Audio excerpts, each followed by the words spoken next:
Hello, everybody. A warm welcome to all our speakers and participants in the audience to the Policing During a Pandemic workshop, where we will be sharing and discussing experience on the changing roles of law enforcement agencies from Afghanistan, Bangladesh, India, Maldives, Nepal, Pakistan, and Sri Lanka over coming 3 days. Now, I will give the floor to Dr. Albrecht Schnabel, the head of the Asia Pacific Unit DCAF, for his opening remarks.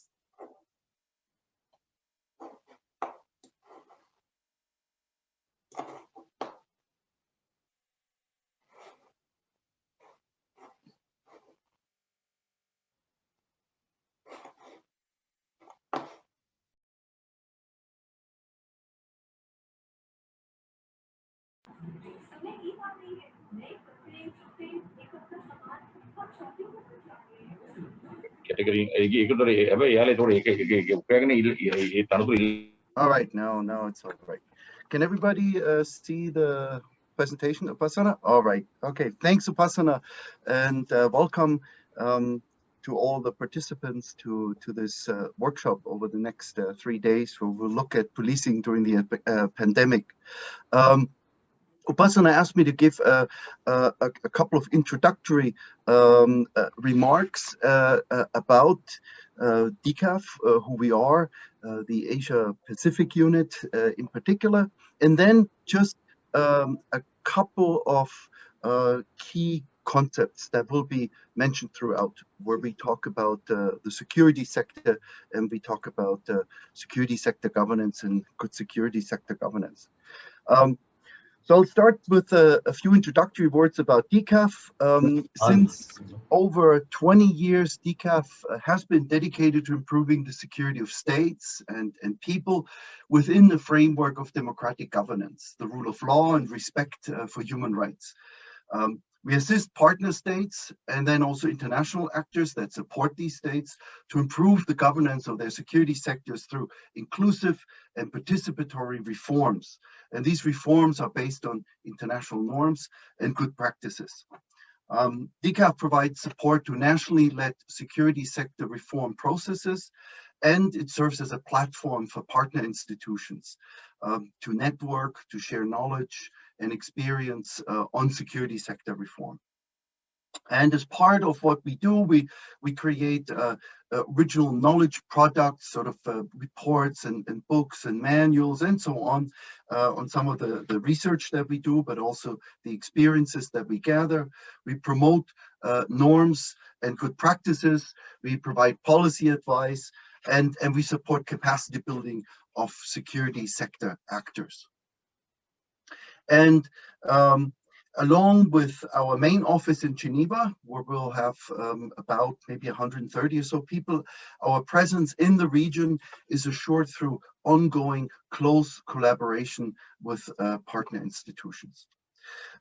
Now, the Asia Pacific unit is relatively new and was established only in 2017, but that followed more than 10 years of steadily increasing engagement in the region, and initially particularly in Southeast Asia. And then in 2017, the Asia Pacific unit was created, and we had an opportunity to focus on 3 specific regions of Asia Pacific, and that is South Asia, Southeast Asia, and East Asia. And so since then, we have built a strong network of partner institutions and what we call SSGs, or Security Sector Governance Associates, across the Asia Pacific region. That is part of an initiative that we call Promoting Good Security Sector Governance in the Asia Pacific region. This network allows for opportunities for international exchange on security sector governance and reform experiences and best practices, and it supports national level policy discussions. Members also cooperate in joint research to identify region-wide responses to common security sector challenges, such as now the COVID-19 pandemic. And the results of this research are then discussed in sub-regional and in regional meetings, and are disseminated throughout the network and beyond. We have developed a wide array of joint projects with network partners, and for these we're in the process of searching for donor funding in order to roll them out together with our partners in the network. Every year, we bring together our network partners in 3 sub-regional forums and a region-wide forum. And this year, we also organize a series of workshops for each regional network, as well as for the overall Asia-Pacific network. And this workshop on policing during the pandemic is one of these workshops. And other topics that we consider either for the entire region or within each sub-region focus on prevention of violent extremism. We have actually this week in parallel, or almost in parallel, from Wednesday to Friday, a workshop on maritime security sector governance in the East Asia region. And a few weeks ago, we had one on cybersecurity and security sector governance and reform in East Asia. Now, allow me to just briefly introduce 2 of kind of the core kind of concepts and terms that will always probably come up also throughout the 3 days. We talk a lot about the security sector. Now, who do we consider a part of the security sector? And here the main point to mention, and I'm sure most of you are very well aware of this, is that we're talking about security providing institutions, and we talk about management and oversight bodies. And both of those security providing institutions and management and oversight bodies exist at the state and the non-state level. So the kind of the core state-run security providers include the defense forces, military in a country, paramilitary forces, intelligence, secret services, police services, in some countries, gendarmeries, border customs guards, and the whole judicial system, courts and prisons.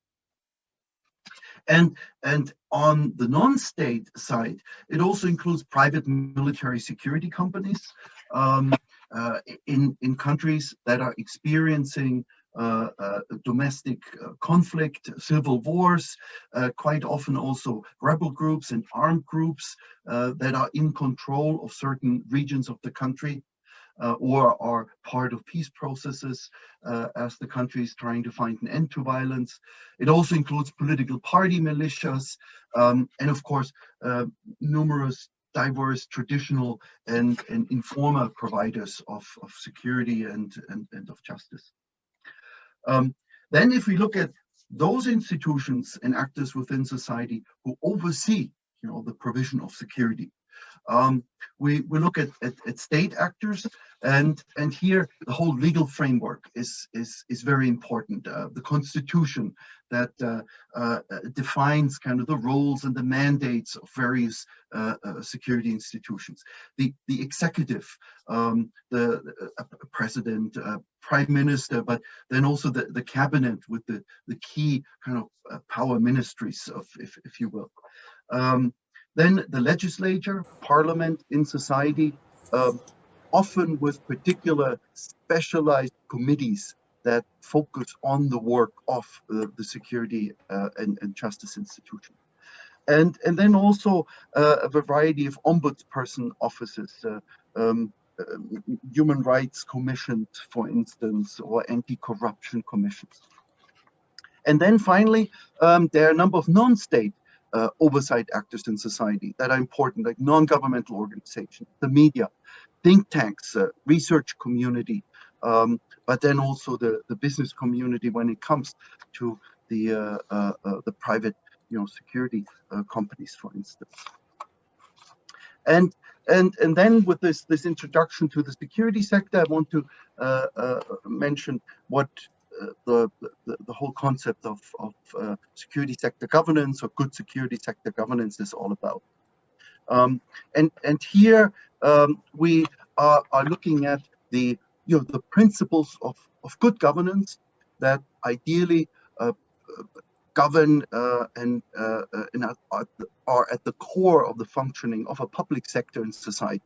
be that the educational sector, the health sector, or the security sector. And so these principles of good governance apply to the security sector just as they do apply to all other public sectors. And here are some of them, some of these key good governance principles, like participation. And in the security sector, that means that security sector institutions and the people that work there are representatives of the population, of the entire population, of women, of men, of all ethnic groups, for instance. Or equity and inclusivity. It means that all members in society can join the security institutions and work for them, are treated equally also by them, can contribute in commenting on them. And that the population as a whole sees the security sector as, and these institutions as their institutions that provide this important public service of security provision. Now then, another principle is the rule of law, which means that there should be impartial enforcement of law, impartial also adherence to law, and that security sector actors are not above the law and do not enjoy any type of impunity. Transparency is important, especially when we talk about oversight, because civil authorities, civil society actors need to have access to information about the work of the security institution. At least, that kind of information that isn't crucial to, let's say, the protection of national security and might have to remain somewhat secret. Then responsiveness is very important. That means there should be professional, timely delivery of the services of the security and justice providers. There should be a service orientation. Consensus orientation is important when society defines coherent policies for the security sector, defines the responsibilities of the security sector. And that should be based on consultative, broad consultation processes, especially when we're talking about defining reforms, making improvements. Then effectiveness and efficiency is important, that there needs to be effective professional management of security institutions, of the delivery services. And then efficiency means that there should be smart use of human capital, what's available, and the financial resources. And the state has to provide those resources so that the service can be provided as well as possible. And finally, and very importantly, accountability is very important, internal accountability within security institutions, and accountability to democratic and to civilian authorities, including civil society organizations. Now, in all societies, there's much to be done to achieve the ideals of these good governance principles, and making improvements is basically then the bread and butter of security sector reform. Activities, individual activities, but then also sometimes wider programs. And I mentioned here also security sector development, because sometimes we also use that term because it's more or less the same. It doesn't mean that a security sector has to be undone and recreated. No, it's just all small steps of improvement, of developing the security sector towards public service provision in the spirit of good governance principles is really what security sector reform and development is all about. And in this workshop, our focus will be on the changing roles of police services in South Asia, and specifically during the COVID-19 pandemic. That's also the focus that we've been taking within DCAF and the Asia Pacific unit now since over a year. And with this, I'll hand over to Upasana, who will introduce us in more detail to the program of the workshop, and also a bit to the South Asia sub-regional network. Thanks a lot, and back to Upasana. Thank you so much, Alpeg. That was a really good overview and your presentation. So during 6 sessions of the workshop, we will be addressing the impact of COVID-19 on the extended roles and responsibilities of law enforcement agencies, and also reflect on the operational and regulatory clarity regarding their changing roles in health crisis preparedness and response. And discussions on day 2 of the workshop will touch upon the crucial aspect of policing, the wellness and mental health of police personnel and their families during COVID-19. We will also reflect on questions of increased gender-based violence, child protection, trafficking, and other human rights concerns, such as appropriate use of force and dealing with migration issues. The final day of the workshop will present emerging lessons and good practices from each of the participating country. And we will conclude by discussing together ways to enhance professionalism, efficiency, and accountability of our police officers to respond better during current ongoing COVID-19 pandemic and also for the future health crisis.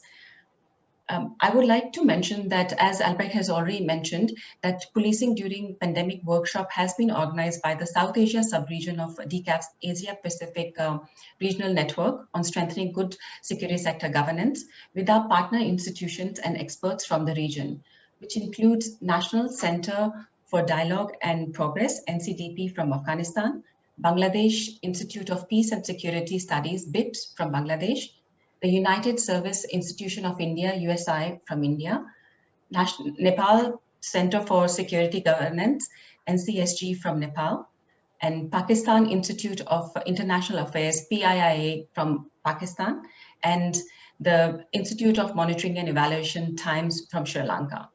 We extend our gratitude to our partners, partner institutions, and our SSG experts who have effortlessly participated and engaged with us in series of such dialogues, forums, working group meetings for over past years. And with that, now, without much delay, we will start the first session of the workshop. As COVID-19 and its new variant are still spreading in different parts of the world, many nations are entering into their second or third phase of lockdowns. Health service workers are on the front line to deal with these health crises, but close behind them are police personnel who have been placed into new roles as they engage and enforce new policies, laws governing societal behavior. So today's speakers will provide an overview of this extended roles that police had to undertake during health crisis preparedness and response in the region. I will briefly introduce the speakers for today. First speaker will be DIG Ajith Rohana. He's the Deputy Inspector General for Discipline and Conduct and Legal Department of Sri Lankan Police. He is also a police media spokesperson, and prior to his current assignment, he served as the Director Inspector General of Western Province North. He also served as a Director of Police Legal Division and Director of Sri Lankan Police Academy. He was conferred PhD in Law and Criminal Justice from the British American University in the United States and has received his LLM from University of Colombo.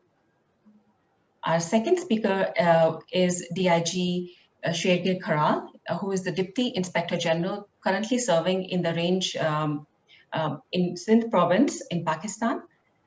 Previously, he has served in UN peacekeeping missions in Kosovo, UNMIK, and in Liberia, UNMIL.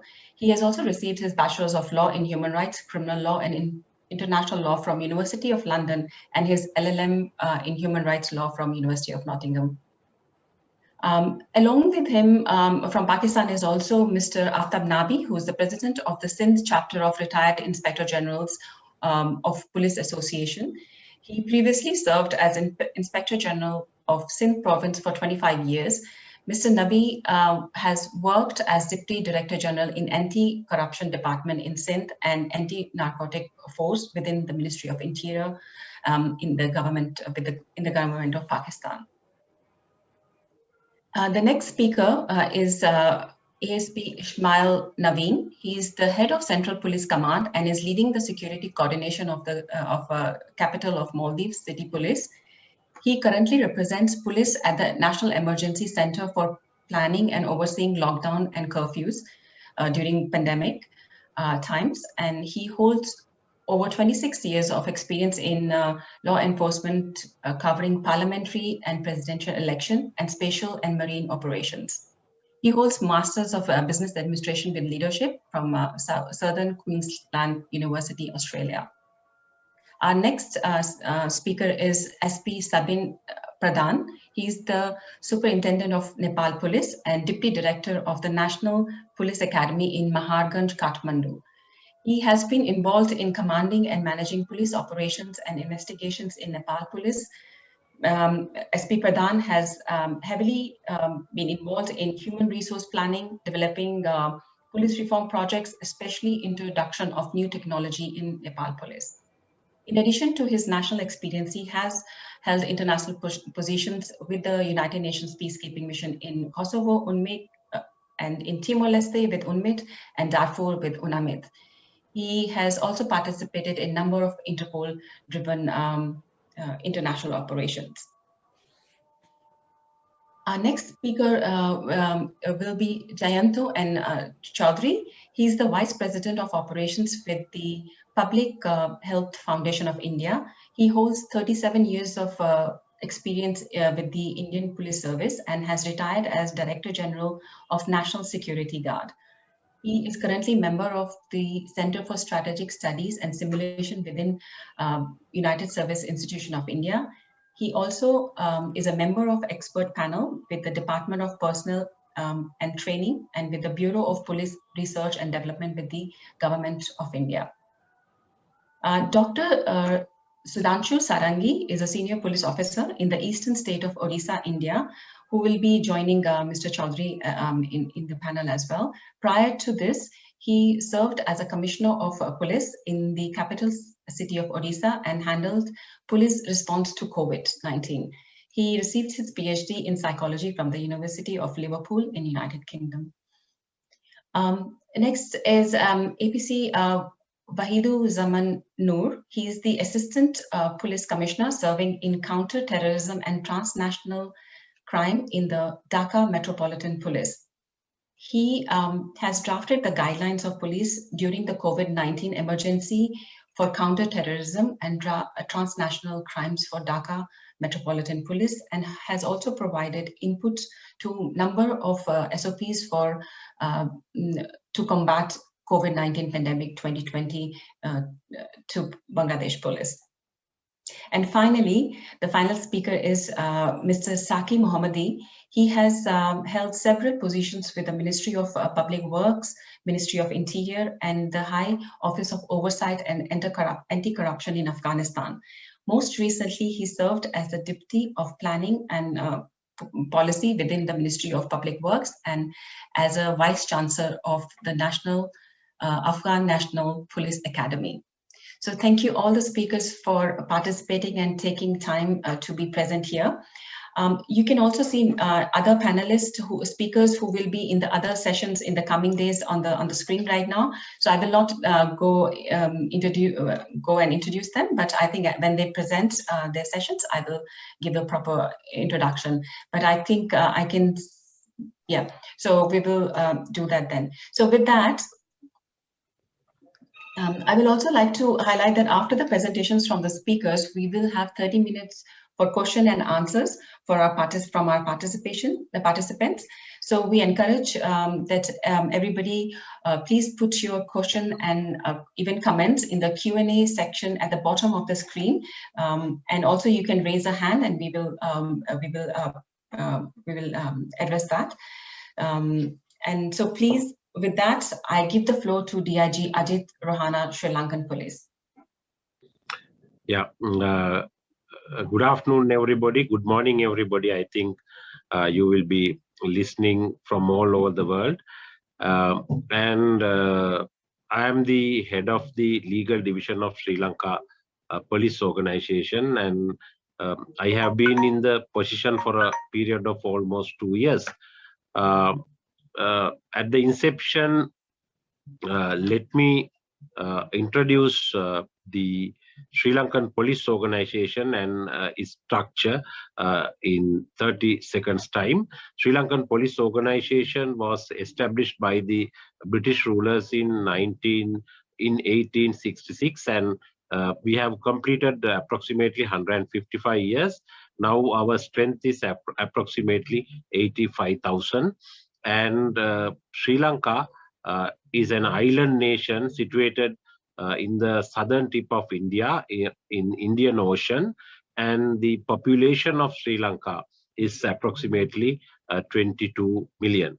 And our land extent is 65,000 square kilometers, and the population is 22 million. So with that background, ladies and gentlemen, I would like to explain to you about the COVID-19 COVID pandemic history in Sri Lanka. The first COVID positive patient was found on the 27th of February 2020 initially, and she is a Chinese national. She had arrived in Sri Lanka from Wuhan, China. So by that time, actually, as we all know, the first COVID positive patient was found in on the 17th of November 2019 in Wuhan, China. So from that date, we had a special plan in Sri Lanka in order to face with COVID-19. And our president has established a special task force in order to deal with the issue. So the first COVID positive patient was found on the 27th of February 2020, and that task force initiated its plan in order to implement in respect of the COVID positive patient. Then thereafter, after 2 weeks' time, the first Sri Lankan COVID positive patient was traced on the 11th of March 2020, and it was observed that some clusters had been created in Sri Lanka in respect of COVID-19. So therefore, we were compelled to implement certain laws, rules, and regulations. But ladies and gentlemen, in our country, the last pandemic that our country was affected in 1918, it was called Spanish flu, and it was affected in our country, Sri Lanka. And after that, for a period of 100 years, our nation did not face with this type of situation. So therefore, we were thinking of laws, rules, and regulations in order to deal with the issue. So then we found that very odd legislation called Quarantine and Prevention of Diseases Ordinance that was enacted by the British rulers when they were ruling Sri Lanka in 1897. So that was the legal statute we chose in order to deal with this pandemic situation, because the World Health Organization declared certain health customs, traditions, and norms in respect of COVID-19. As you all know, the face mask concept, the social distancing concept, and washing hands all the time. So these are the concepts. But being the main law enforcement agency of the police organization, we didn't have, any experience in respect of this type of pandemics, because this type of pandemic has not been in existence during, for a long period. So therefore, we were not familiar with situation, and we arrested criminals, we arrested drug dealers, but we never faced with this type of situations. Then we were thinking of various public health laws, rules, and regulations. And apart from that, the health authorities, they were directly dealing with the issues, and we were thinking of how we should support them. And as I mentioned, the ordinance called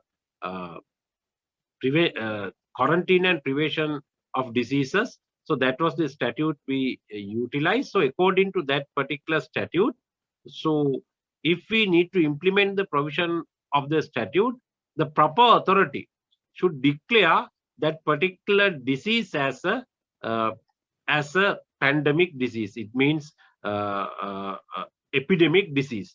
So therefore, initially, the first Sri Lankan COVID positive patient was found on the 11th of March. Then the proper authority means, according to the statute, the Director General of Health. So he is the head of the health organization in the country, and he declared whole Sri Lanka as a disease locality. So we have 9 provinces in the country, and he declared whole 9 provinces as disease localities. So therefore, the provisions of the ordinance was being implemented, and then the main concept that was discussed by the authorities was restricting movements of general publics. So we were thinking of the legal statutes. So generally, we had a war for a period of 30 years in Sri Lanka with a terrorist organization called LTTE, and time to time we had declared curfew. So that particular curfew provisions had been embodied in the legal statute called Public Security Ordinance. But here, this is a disease, this is a pandemic, and we were not able to use the provisions of that particular statute. So we were thinking of laws and regulations. So finally, we found a regulation that had been enacted by the British rulers in 1925 in respect of a worm disease under the particular statute that I mentioned, quarantine and prevention of diseases ordinance. So accordingly, the proper authority would delegate his powers to any person under the provisions of the ordinance. So therefore, the Inspector General of Police, the head of the police organization, has been empowered by the Director General of Health Services to impose the quarantine curfew in respect of the civilians of the country. So they are accordingly, the 11th of the March, we found the COVID positive patient, and 18th of March, so after six days time, having declared Sri Lanka as a disease locality, we enforced quarantine curfew, and we announced it because the IGP, the Inspector General of Police, the head of the police organization of Sri Lanka, has been empowered by the Director General of Health Services. So accordingly, we implemented quarantine curfew for a period of almost 3 months, since 18th of March to June. So during this period, we conducted several roadblocks all over the country to restrict the movements. So at that time, it was realized that especially the remote areas, so the Colombo, the city of Colombo, the capital of Sri Lanka, situated in the western province. So all the clusters in respect of COVID-19 created in the western province. There were 31 clusters. The patients were generated, and the other 9 provinces were lacking with COVID-19 COVID positive patient. However, we observed that various illegal activities like illicit liquor transportation, then illicit drug transportation, especially cannabis, heroin transportation, happened during that period because no one is on the road. The public movements have been restricted, but the traffickers, they operated in remote areas. So we were able to apprehend them, and we implemented several roadblocks in the other localities. And apart from that, it has been observed that the domestic violence cases had also been increased during this period because approximately 2 months time, 60-70 days, the all parties, they were at home. So therefore, domestic violence cases had been increased. So however, apart from that, sometimes the quarantine procedures were implemented. We selected persons from the localities where the clusters had been created, and the government had established quarantine centers, and we carried the patient to quarantine centers. At that time also, in some areas, there was some resistance, and when the public health inspectors and police, when we go there along with the members of security persons, there were lots of restrictions. So therefore, finally, what I need to inform you is, ladies and gentlemen, so the police, we were empowered by the Director General Health Services to implement laws and regulations. Accordingly, we imposed quarantine curfew in the country, and apart from that, we supported the health authorities to do their job, and especially police did not directly involve in health issues. The health authorities, they conducted, they performed their duties, and we supported them. And on the 9th of June, we were able to open the country with very less COVID positive cases. So, however, the second wave started on the 4th of October again. So that is the situation in Sri Lanka, and the methodologies we used in order to deal with the COVID-19 pandemic. I think I have completed my 12 minutes. Thank you very much, ladies and gentlemen.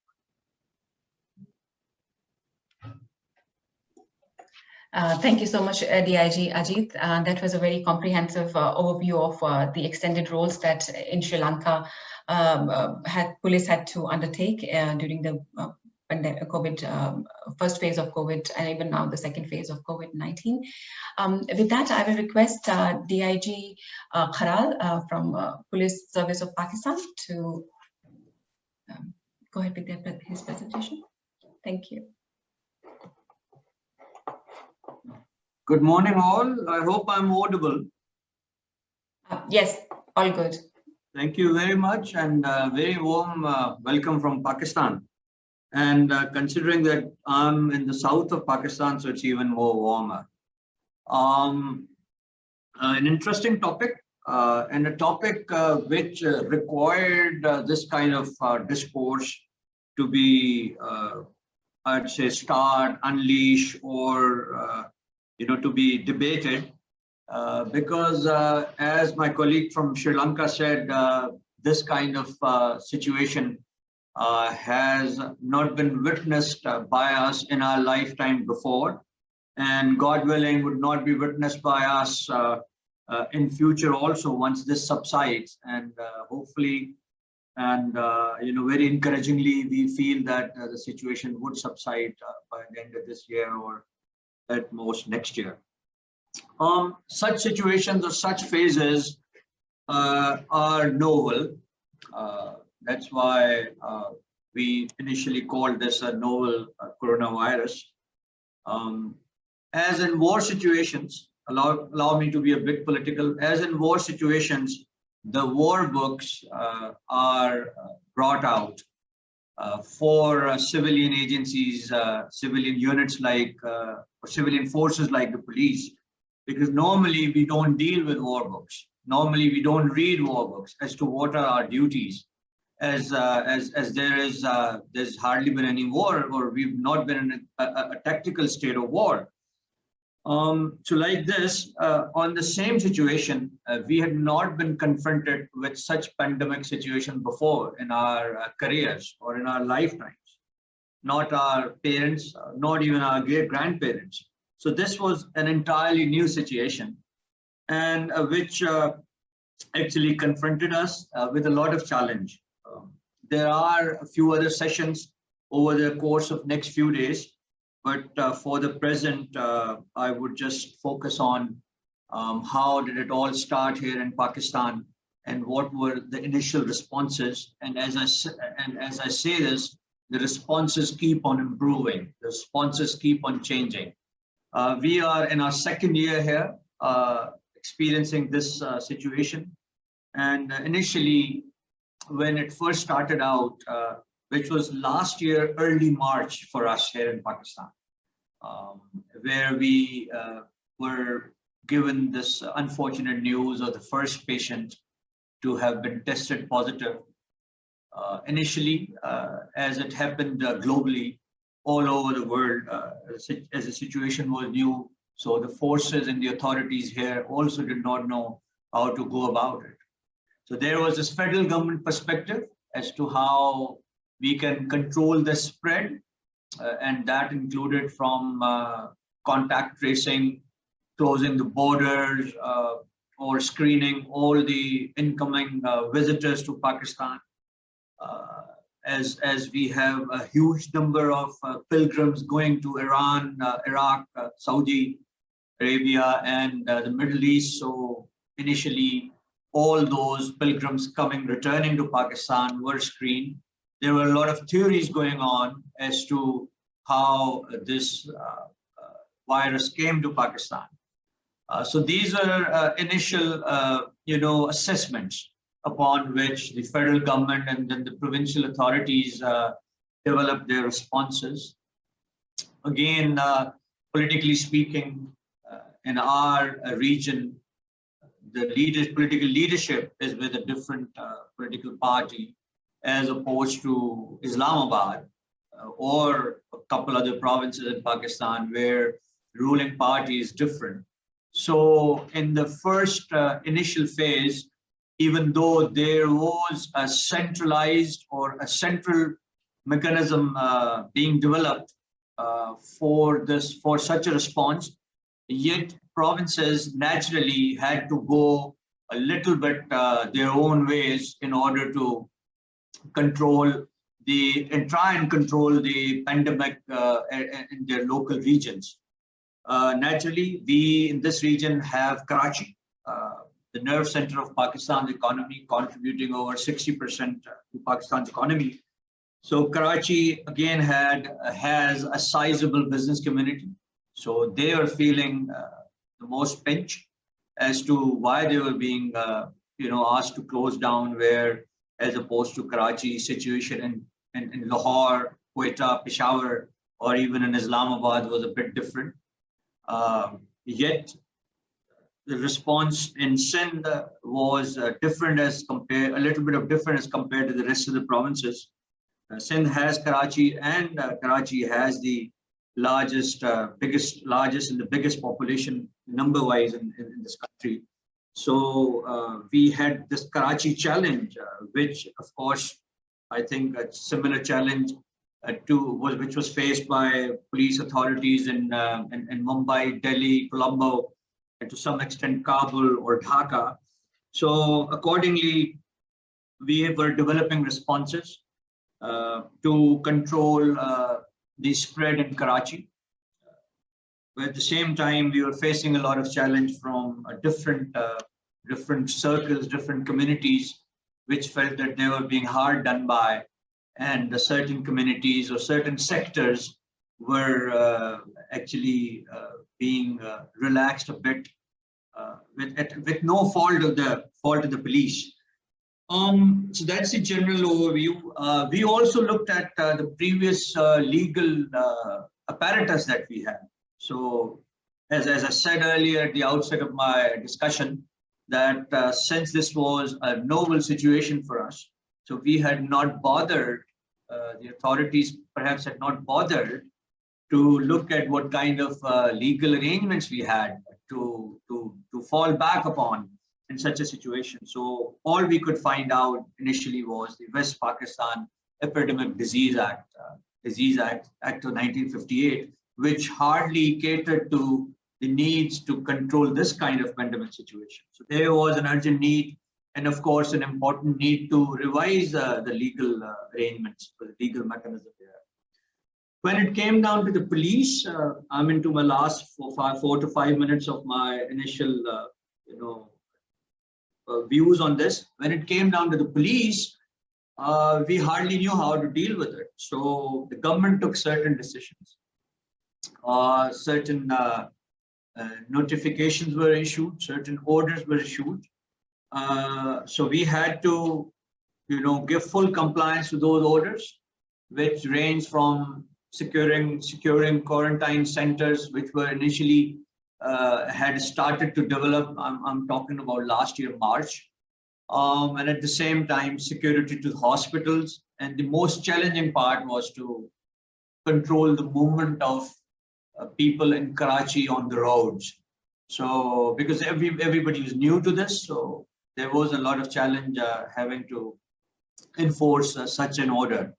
At the same time, as I say on my screen, we also had to side by side carry on with our routine duties, which was investigating criminal cases because crime was still going on, even though I have mentioned on this slide, second last point, that crime did reduce because of businesses being shut down and people staying indoors. So property crime particularly went down in that particular phase, and I think it was very encouraging to see that. The reason I said was that tactically we had put a lot of policemen on the roads in order to enforce the lockdowns and the movements of general public. And I'm talking about Karachi and the rest of the province as well. We carried on with our routine guard duties. We then started coordinating more robustly with an interagency, perspective and mechanism in mind. So that kind of situation called for all agencies to sit on one table and discuss the coordination mechanisms amongst them. How successful it was, we can perhaps discuss this later on during some other sessions, because I think there are sessions. There are sessions in this workshop which would focus on the challenges we faced. Enforcing lockdowns for us was again a huge challenge. Arrests and detentions.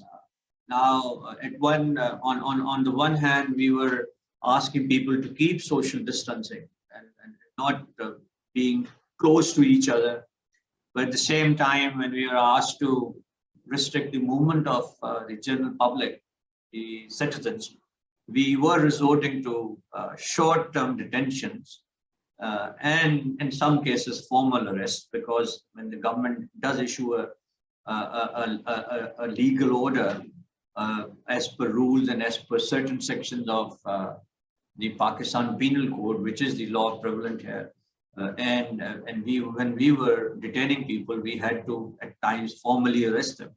So we had space constraints in our police stations and accordingly into our penitentiaries and prisons.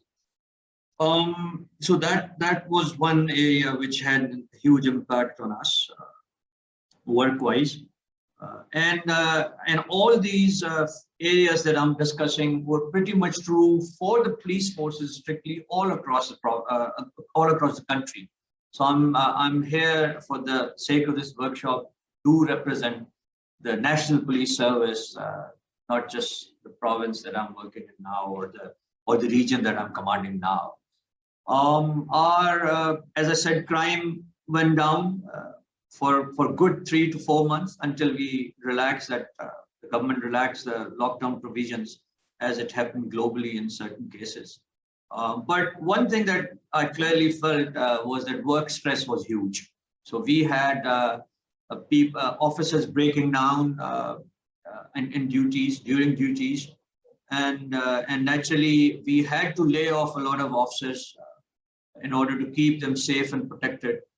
So there was a lot of stress on the remaining officers who were out on the roads or doing their shift duties in police stations. So it was quite a stressful situation, which initially challenged us as we had not seen such a situation or had not experienced such a situation before. So this was a mix of my initial discussion and my reaction and our response to such a situation from a civilian police commander's perspective. Thank you very much.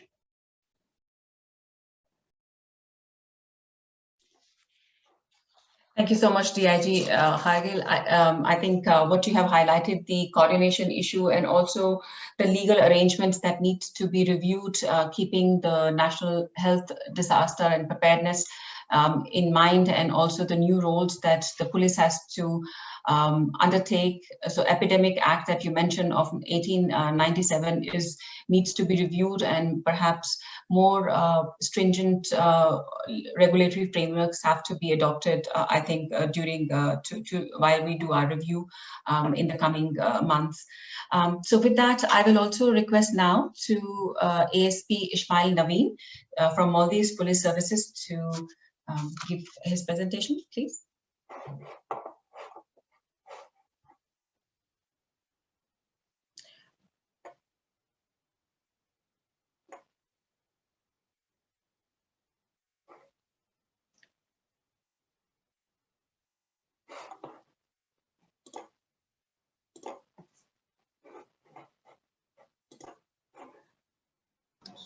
Mr. Naveen, Hi, good morning and good afternoon. Good afternoon.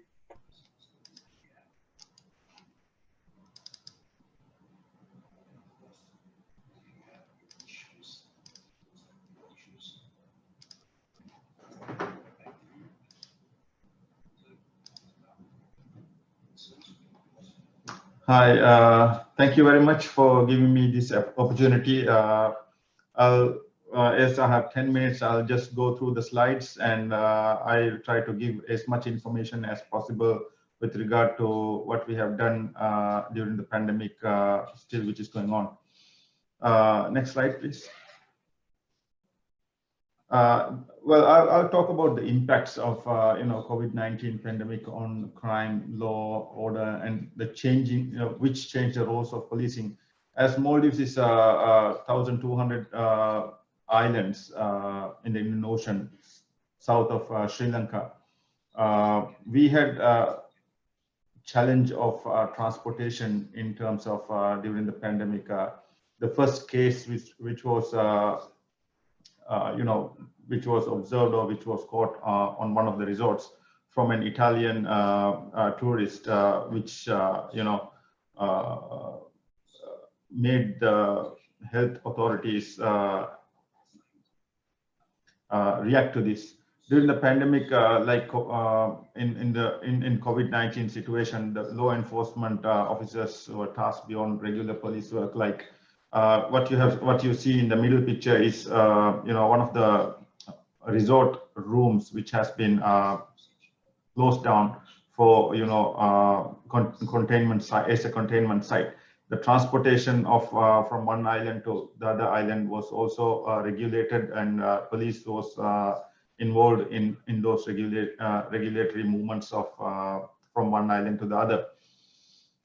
Working with all government agencies, public health officials was a challenge, first of all, and it was a challenge in times, and we had to do a lot in negotiations, and even look into laws that we have never engaged or looked into in the previous times, such as health and health regulatory orders, health protection agency laws, which we needed to maintain law and order in the country. When we heard about the COVID-19 in China, what we started doing was, as Maldives is a country with tourist arrivals from all across the globe, we started preparations. We started engaging with the army, the health officials, and even local government authority in controlling the disease or controlling the pandemic in such a way that we would be able to build up health facilities or containment facilities or ICUs within regions. And the health authorities and the police, we wanted to buy time so that these facilities can be up and running when it is hard hit in the Maldives. Next slide. The borders were closed on the 27th of March. As soon as we started gaining more and more tourists who were infected with the virus, and also airport officials who were regularly in contact with the tourists, they were getting positive. So On 27th of March, the international borders were closed, and we started to manage from within the borders itself, like regulatory, mandatory closures, timings, movement controls, and things like that. And what we faced was foreign currency shortage, and due to closing down of a lot of resorts, job termination from the industries, private sectors, and also some of the factories, fishing canning factories were shut down temporarily, and most of their workers were sent home due to the closures of these places. Next slide. As you can see, the borders reopened with safety guidelines on the 15th of 2020, after most of the cases were brought down, and it started with a lot of effort from the health ministry side, and even tourism and police being a major stakeholder with the army in controlling the movements of, as I mentioned, controlling the movement of people from resorts, from the airport, from safari boats, and even seaplane movements.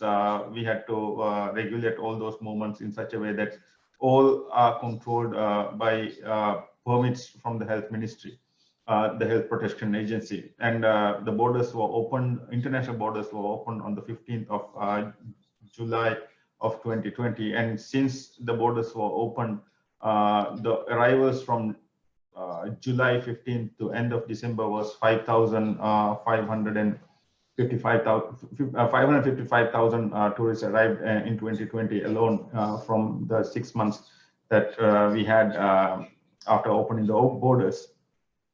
And when I checked yesterday, the 2021 has crossed 355,000 tourists so far this year, which is also remarkable as this time of the year.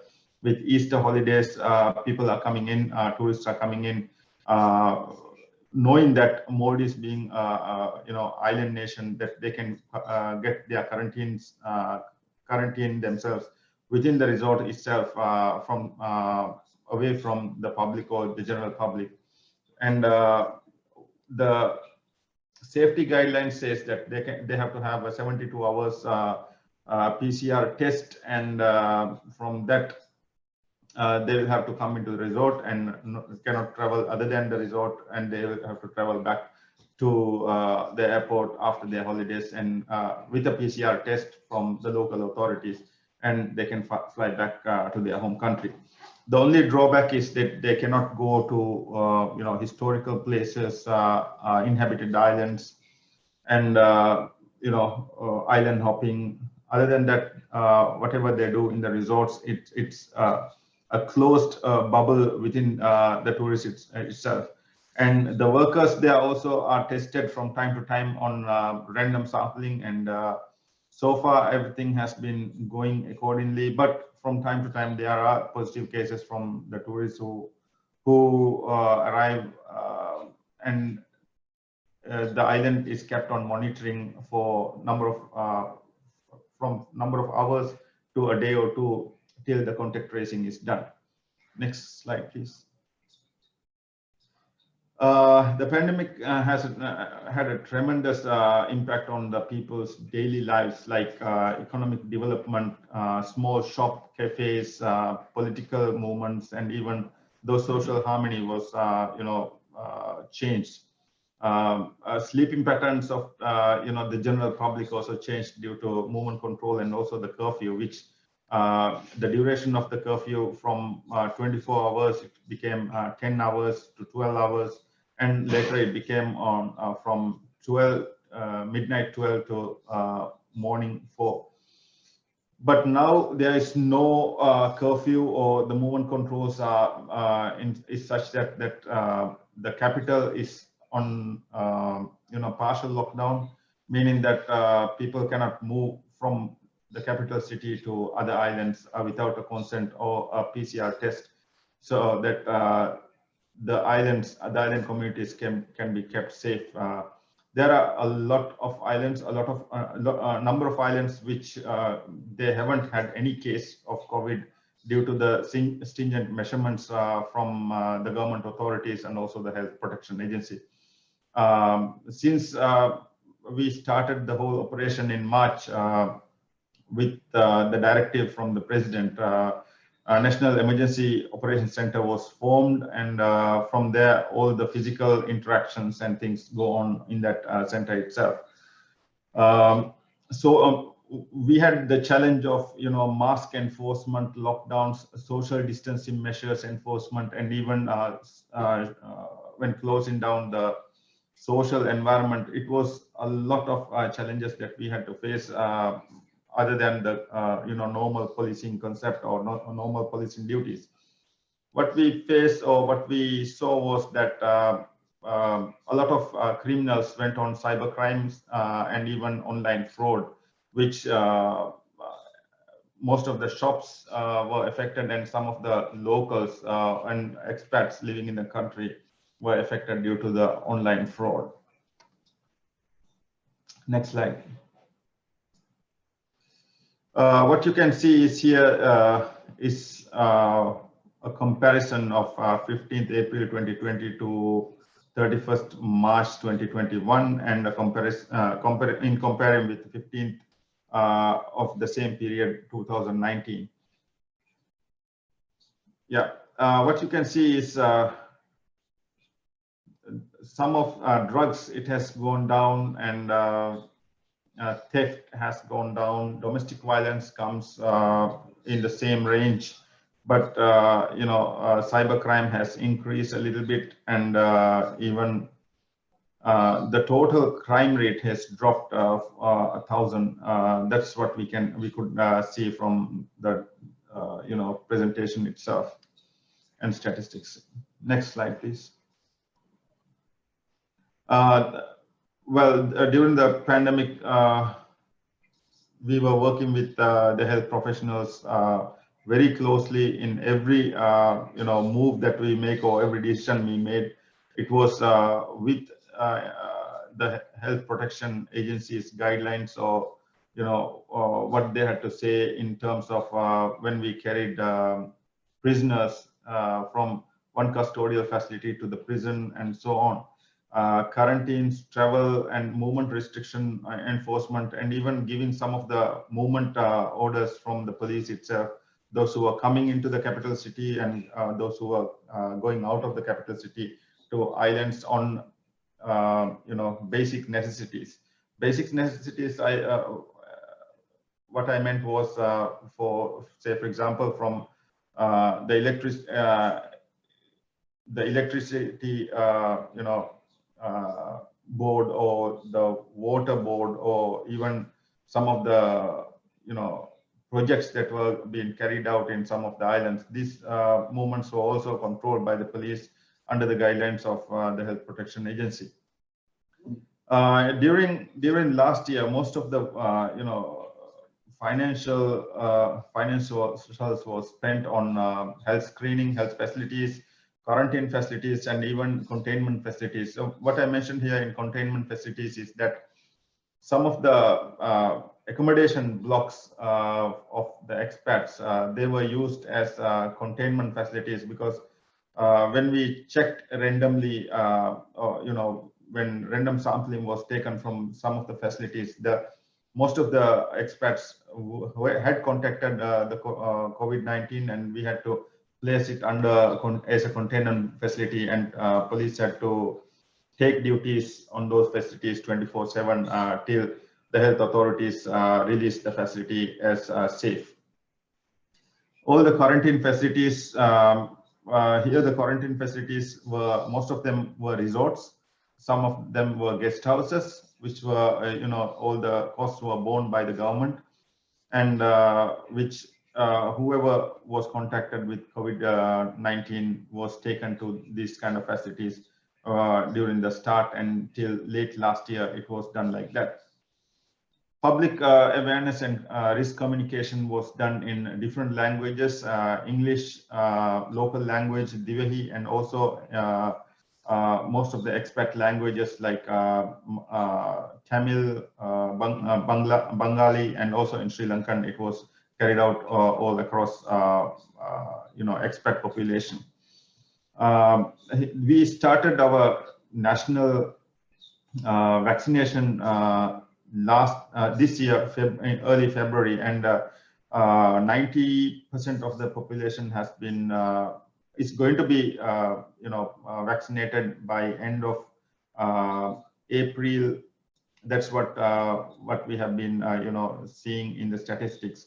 And since most of the countries are involving police in as frontliners, Maldives also is the Maldivian government is also listing police as frontline workers, and 92% of the police have been vaccinated till date, and the second dose of vaccine has just started 2 days back, and the vaccination is going on at a very fast rate. And the policy of the health ministry is that if 90% of the total population is vaccinated with the second dose, they will be allowing a movement of travel from island to island without any quarantine, in such that they will be doing random sampling of islands from time to time. And if there's any random sampling which they are concerned about, they will put the island or the place under monitoring till it's known what was the best options that they could take in that situation. Next slide, please. And I think I have run through the slides very fast as I was given 10 minutes. I think I have a few more minutes to go, and if there's any questions, I'll be happy to ask, or if when there is a chance to answer any questions. Thank you very much. Thank you, ASP Ismail, Naveen. That was really good to hear from what Maldives police has been doing to take care of the COVID-19 situation. Yes, I think that will be very good to remind our audience as well. If they have any question and answer, please do submit it, even comments, and we will address it after all the presentations are finished. So with that, I will now let SP Sabin Pradhan from Nepal Police to give his presentation.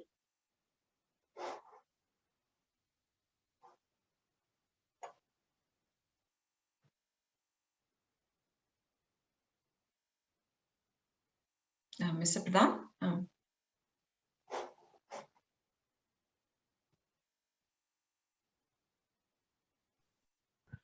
Yes, good morning and good afternoon to everyone who is here for the webinar today. And thank you, DCAF, for this opportunity. Today, we will talk about the impact of the COVID-19 pandemic on crime, law and order, and the changing roles of policing in South Asia, with particular emphasis to Nepal. And also within Nepal, what I'm going to talk about is I, as the in charge of a district, that from the very start of the pandemic, especially in terms of our response to pandemic in Nepal, we were heavily involved. And the district is called Bhaktapur, which is in Kathmandu Valley, and it is one of the 3 districts in the capital, that is Kathmandu Valley. So my presentation is generally divided into 3 areas, 4 areas. The first one is about the first rescue mission. Next. Okay. First rescue mission, which is the rescue of Nepalese national from Hubei, China, that happened in February 2020. And then lockdown, the imposition of lockdown, a nationwide lockdown, which started in March. And then during the lockdown, there was a special task that we accompanied, which is rescue of migrant workers within the country and also those coming from foreign countries, because Nepal is heavily dependent on foreign employment. And then we will very briefly talk about quarantine holding facilities and isolation where police were involved. So when you look at this first slide, you don't see the normal policing here, the traditional approach to how policing works and what we do. This is totally different in comparison to our traditional policing. So there has been quite a shift in the role that we normally do. So what happened is the first mission that took place in February 2020, what I would like to inform you is that until February, the situation in Nepal was calm.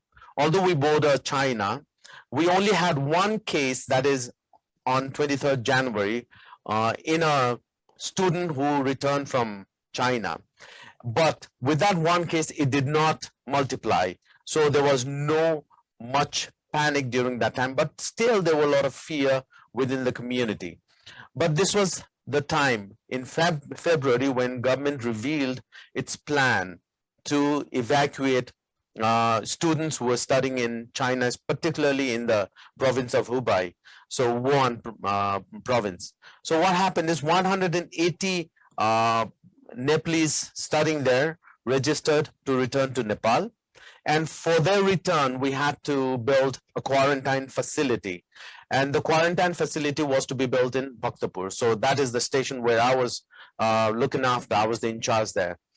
And when we initially started building the quarantine facility, we coordinated with all the stakeholders, including the Prime Minister's office and down to all the security actors, including Nepali Army, the NID, Armed Police Force, and we also had the Chief District Officer who worked with us together in terms of building the quarantine facility.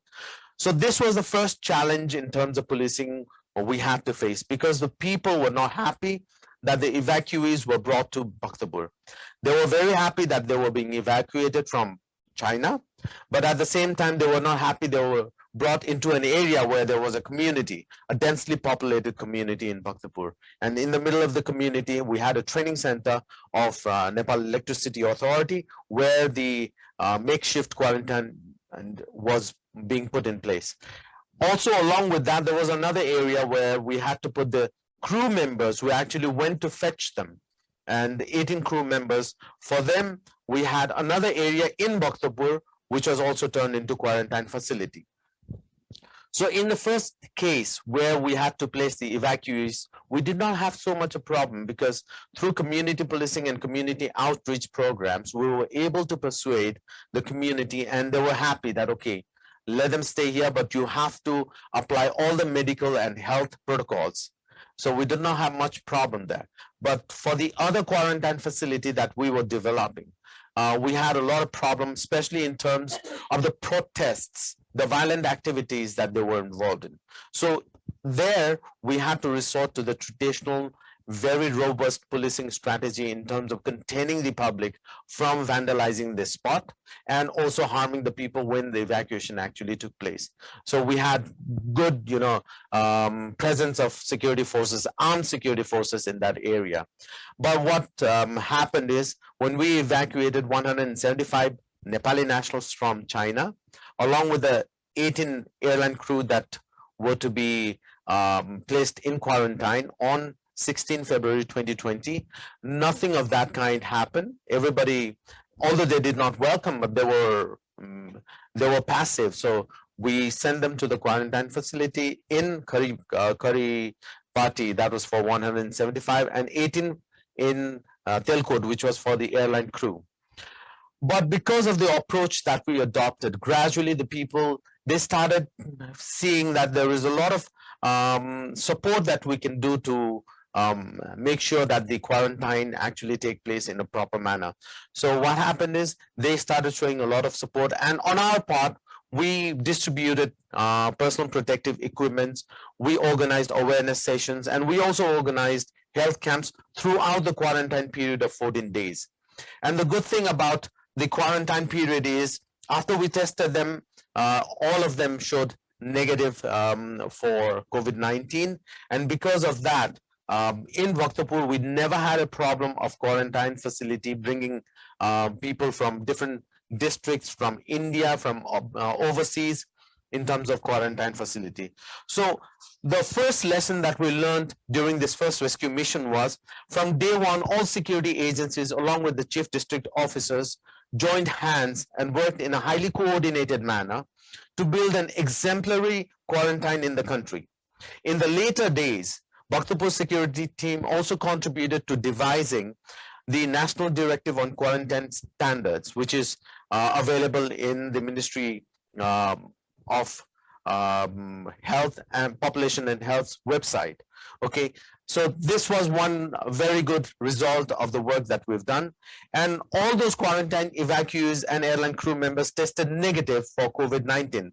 Now, what this happened is this gave confidence and good feeling among the local residents who generously organized farewell to the evacuees and crew members after 14 days of quarantine. So this was a very good thing. And another lesson that we experienced is distribution of personal protective equipment and setting up of health camp was very good.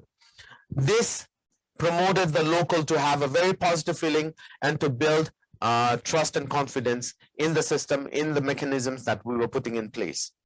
And finally, what also happened is what we realized is media in Nepal were extremely supportive of the humanitarian actions of the government, and mostly they carried positive news regarding the first rescue mission. So this built a very good framework on top of which the government then in March, when they imposed nationwide lockdown, we were able to do it very effectively. So the first mission, when we look at it, what happened is from 17 November to 31st January 2020, spread of novel coronavirus was taking all over the world. And there were fear among the public, and public awareness was very much needed. And that is where our community police partnership came into effect. And in the month of February, we established quarantine facility as the first response to COVID-19. There were protests, but we were able to manage, and 175 evacuees were successfully brought into Nepal, and they tested negative. It was a good start to what was coming. So now lockdown was the main challenge because it put us in the front line. So during the lockdown, our main objective was to enforce the restriction of movement and social distancing. And in order to do that, we as police officers were put in the front line. So we took it as a real challenge, but a challenge that we could actually perform. And this obviously made a shift in policing priority from the traditional policing that we were normally doing. We had to change our policing strategies in terms of enforcing the compliance of lockdown. And when we talk about compliance, there were three special areas that we were involved in: enforcement of restriction of movement, management of essential supplies, and pass regulation. There were a lot of authorities and officials who were moving, so we had to regulate them and we had to issue passes for them. So pass regulation, particularly for the health workers, these were the three key areas that we were involved in, with heavy mobilization of police on the ground. So what happened is, responding to emergency calls. Now we were not receiving calls about burglaries or theft or anything, but most of the calls that we were responding to were about there are people who are congregating in certain area. There are assembly of people are playing, so they are not following the protocol of the lockdown. So these were the information that the police unit was receiving. And simultaneously, what we were also doing is we were counseling the members of families and neighbors in the families where we had cases of detection of COVID-19. And then we were at the same time monitoring the market so that the market, did not do anything fishy in terms of black marketeering. And also at one point of time, what we were able to do is the sanitizers that the companies were making were not using the proper alcohol that was needed to be used. So there were lethal chemicals that were being used. And with the help of the drug authorities, we were able to crack down on them and stop the production of such sanitizers which were harmful to public health. And border blockade. So this wasn't an international border that we were managing. It was the district border we were managing. We were not allowing people from one district to move into another district. So the more border closure and border management was very essential part of the lockdown that we were doing. Now, what we saw is incidents of crimes sharply plummeted. We were hardly hearing the incidents of crime. Police custodies were cleared except for suspects of heinous crimes. So anybody who were in the police custodies, we were applying fast-tracked criminal justice system, and we were producing them to the court and sending them back to their homes. So, and after a certain time, the court also closed and later on partially opened to, expedite certain other the people who were in custody. So release of prisoners involved in minor offenses was also done. This was especially done after the Supreme Court issued a verdict in terms of release of the prisoners. And then investigation limited to heinous crime. Again, I'm repeating, we were only focusing on heinous crimes. And also, of particular mention is that most of the crimes were not reported during that time. Maybe this is due to the restriction of the movement. And maybe most of the crimes that are reported to police in Nepal are normally done physically. So they are not very confident about the online system mechanism that is put in place. And law and order situation during that time was largely calm. So we did not have much of violence or public order situation during that time. Now, when I'm talking about this time, I'm particularly talking about the lockdown that was strictly imposed. Now, people were not losing their patience. So this is the time when proper lockdown was put in place. So as a frontline police personnel, police was also exposed to risk of contracting the virus.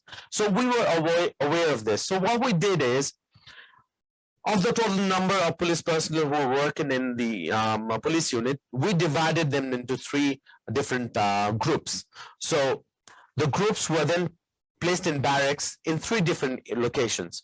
Why we did this is we wanted to ensure that if one barrack contracts a virus and then we have to do contact tracing and shut down the police activities, then the other 2 groups will still continue to work. So that is the reason why we divided them into groups and placed them into separate barracks in separate different locations. We also applied measures of enforcement measures like the use of these devices in order to keep the people away from road. And then what we also applied is temporary detention on the road. So if we did not find people with proper reason to be out there on the street, what we did is we held them temporarily by putting them in a social distance. Okay, so this was done for half an hour, 1 hour, depending on why they were on the street. And in the event of relaxation, slowly the lockdown was relaxed. We increased vigilance in plain clothes, particularly in hospital, distribution of relief items and religious institutions, because these were the areas where most of the assemblies would take place. Accidents slowly started going up and incidents of suicide increased during this time. And we had more suicides reported outside the houses than the suicides that were normally reported inside the houses. And reports on gender-based violence started coming in. This was during the event of relaxation of lockdown, and protests against government spending gained momentum during this time. So there was particular one period of time where we had to deal with a lot of public order situation. Defiance of restriction of movement became very common during that time, and more criminal activities were reported. Now, since the social life were coming back into normalcy, criminal activities also soared up. So what happened? If you look at all these in pictures, we had 9 quarantines in addition to the 2 quarantines I already spoke about, with 394 beds, 15 isolations, and 474 beds in the isolations, ready to take the patients, to take those who are infected, or those who we suspected to may have been infected of COVID-19. And in terms of police personnel, when you look at the figures, we had 1 SP, 2 DSPs, and in total 215 police personnel in Bhaktapur alone were infected by COVID-19. If you look at the overall picture of Nepal, 7,309 police personnel were affected. We did not have any fatalities in Bhaktapur, but in Nepal we had 6 fatalities among the police personnel. So number of vaccinated COVID-19 police personnel are 450 currently in the district. And other activities that I would like to mention is holding service. We catered service to 22,484 personnel there. COVID-19 infected, male and female, 9,558 in Bhaktapur alone. Death due to COVID, 125 in Bhaktapur alone. And active cases of COVID-19 currently in Bhaktapur is only 4. Discharge after treatment is 8,686. So, but when you look at the crime, what we see after more than almost 3 decades, we had decline in crime. So in the fiscal year 2018 and 2019, we had 679 cases, registered criminal cases, whereas in fiscal year 2019 and 2020, because of the lockdown, we only had 652 registered criminal cases. And this year we only have, until today, 388 cases. In Nepal, the fiscal year begins in July, just for information. And the number of suicide cases, it did not decrease so much, but it retained there. So 84 suicides were reported in 2018 and 19, whereas 82 suicide cases were reported in 2019 and 20. And we had slightly more reported until today. When we look at the domestic violence, applications registered for domestic violence in 2018 and 2019, 220 cases were registered in Bhaktapur alone. Whereas in 2019 and 2020, only 93 cases were applications were lost. So there is a stark, difference, reduction in the number of applications that are registered in domestic violence. And I'm sure during session 3, Deputy Superintendent of Police Dipti Karki is going to present to you as to why the lesser number of report might have occurred in Nepal. And now the number is slowly increasing. We already have 83 applications lost only for domestic violence in Bhaktapur, so which is quite a high number, and it's going to grow. In terms of gender-based violence related cases, if you look at rape, in 2018-2019, we had we had cases of rape 34. It remains same despite of all the lockdown. That means we still have the problem that relates to rape is very grave in Nepal. And we already have 27 in 2020 and 2021. That means the tendency is that it's going to go beyond 34 this current fiscal year. So in terms of attempted rape, we had 5 attempted rape cases in 2018 and 2019, but we only had 3 cases in 2019 and 2020. In terms of in this current fiscal year, we only have had 1. So human trafficking, it's growing. Child abuse, it has gone down very sharply. So rescue of migrant workers. Now this was one task that we had to do, we normally wouldn't have done in the normal days. Tens and thousands, scores of migrant workers are living in Kathmandu, who come from different parts of the country, and from Nepal, many 100,000 migrant workers are staying abroad, working there. And these were stranded workers, they were not working. So the government decided to bring them back and also send those who are in Kathmandu. So we started with small numbers, like hundreds.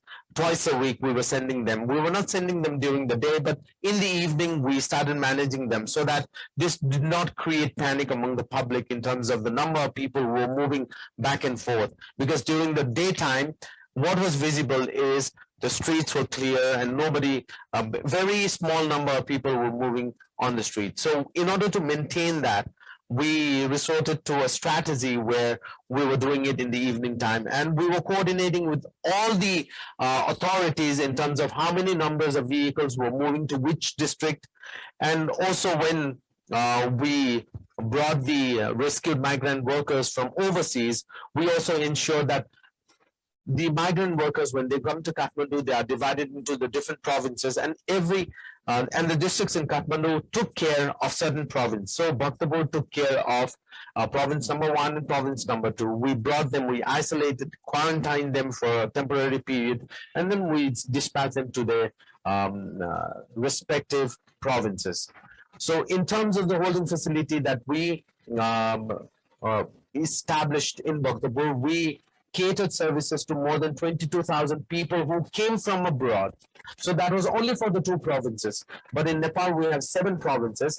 And for the other 5 provinces, Kathmandu district and Lalitpur district were taking the responsibility of sending them to those areas.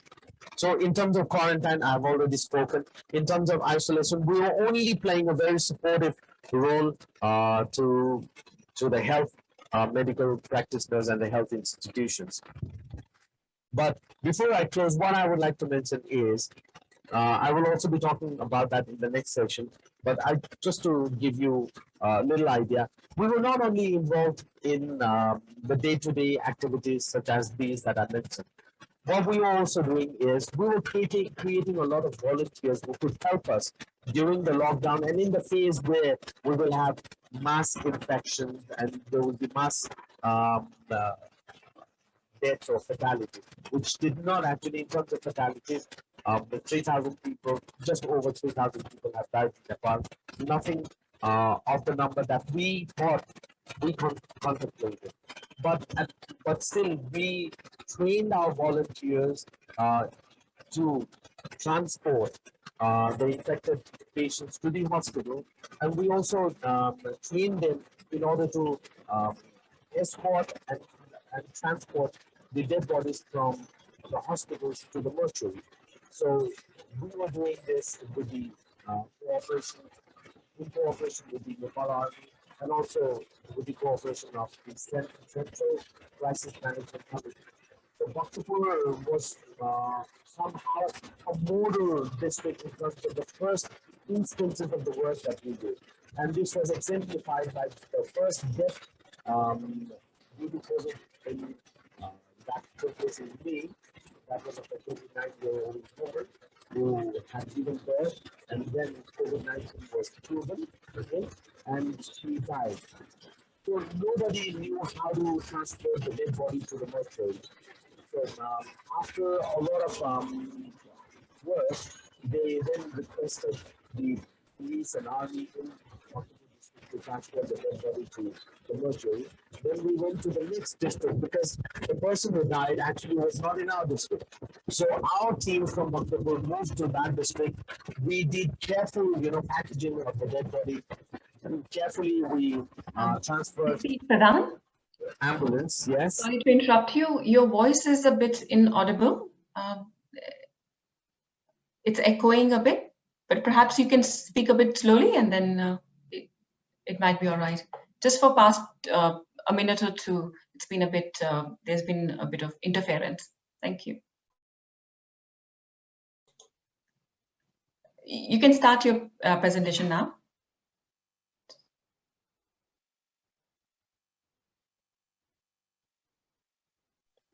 SP Pradhan?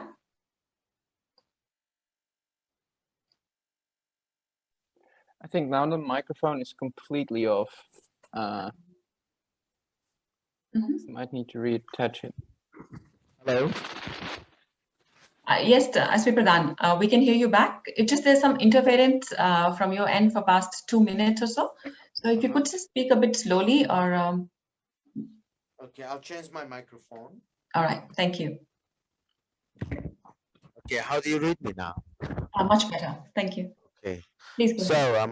So we were involved in the transport of the first dead body due to COVID, and we helped the other district do it.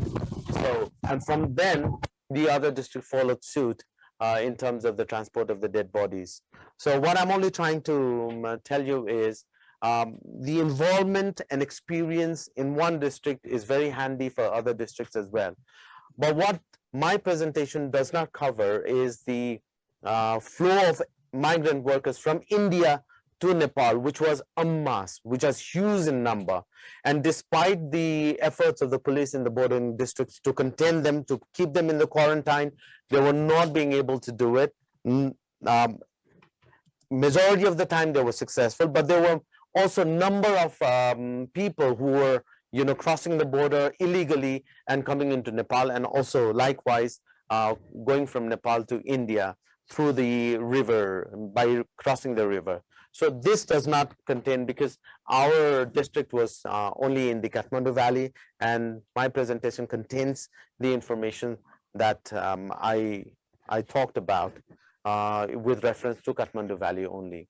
So in conclusion, what I would like to say is, policing in pandemic involves high risks of exposure to the police, which is compounded by limited personal protective equipment and close proximity to the public and at the crime scene in discharging their duties. So both ways, when you are managing the lockdown and also when you are responding to crime scene, we are exposed to high risk during this time.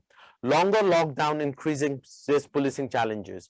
So when you have a shorter period of lockdown, it's not that high of a challenge, but when you increase the period of lockdown, the challenges, it just simply rises.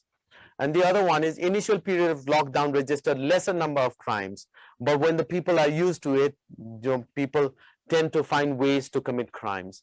And coordination is key in order to respond during pandemic. So this is the part of my presentation for session 1, and I would like to thank you for listening to my presentation. Thank you.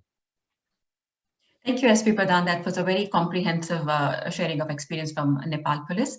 Now I will invite, without much ado, Mr. Jayanto and Choudhury from India to give his presentation. Thank you. Thank you. Let me begin by saluting all COVID warriors. Jayanto, just a second. I will, yeah, perfect. SP Pradhan has put the presentation down. Please go ahead. Sorry. Okay. Well, let me begin by saluting all COVID warriors, not just in the countries here today, but across the world. And let's say a silent prayer for all those who have made the supreme sacrifice in the line of COVID duty. This has been an absolutely fascinating exercise. And there are many similarities in India. We've also had a spurt in cybercrime because of the increased use of digital payment platforms. And there has also been an increase in domestic violence and suicides, like everywhere else, possibly triggered by forced social isolation and fear. There have also been sporadic law and order incidents when lockdown violators have attacked police personnel, or where outsiders suspected of being COVID carriers were hounded, and there have been a few cases of lynching by locals. India's National Crime Records Bureau is compiling countrywide data, and this hopefully will be released mid-year. For this session, I'll focus on the role of the police in India, particularly in the first stage of the ongoing pandemic, when governance, not just in India, but worldwide, was paralyzed. Now, as we've all discussed, the traditional role of the police is prevention and detection of crime, managing traffic, maintaining public order. During the pandemic, this suddenly expanded to a role to protect the public against the spread of this deadly submicroscopic virus that in the past year has attacked 130 million humans worldwide, killing almost 3 million. COVID warriors from law enforcement, as has been brought out by the previous speakers, were expected to be out on the streets to keep the public safe when all others stayed in the safety of their homes. Now, a review of the policing culture in India will give an insight into the huge challenge of this changed role. Many of the participating countries in this webinar were once colonies of European empires, and will understand what were the aims and methods of colonial policing. Imperial objectives in India were clear: ensure that British rule continued unchallenged at minimum financial cost. The army was freely called out to suppress civil unrest, but on a day-to-day basis, it was the police that enforced the writ of colonial rulers. Police stations were then feared as symbols of state power, not seen as centers to deliver policing services. The role of the police was more as an instrument of the state, not to serve the community, nor to uphold rule of law. This legacy has continued post-independence, since the architecture of systems and policing culture has remained largely unchanged. The fallout is often indiscriminate use of force, misuse of powers to register cases, wrongful arrest, and poor accountability for abuse of authority. There is little systemic engagement with local communities. Many still believe that public order is better maintained if people are scared of the police. Now let's review pandemic policing in India, particularly during the first phase. On 24th March 2020, at 8 p.m., the police in India were given just 4 hours notice to launch a total countrywide lockdown covering 1.3 billion people spread over 3.5 million square kilometers. There were no precedents, no SOPs, no time for even basic training. The Prime Minister of India made the announcement, and the Ministry of Home Affairs of the Government of India issued follow-up directions. But implementation was by India's 28 states and 8 union territories, since under India's constitution, it is the states that are responsible for policing and law and public order. Through 16,000 police stations countrywide, the police were tasked to ensure that everyone stayed home and to totally prevent movement of people and traffic. In short, shut down all normal social and economic activity and movement within the country.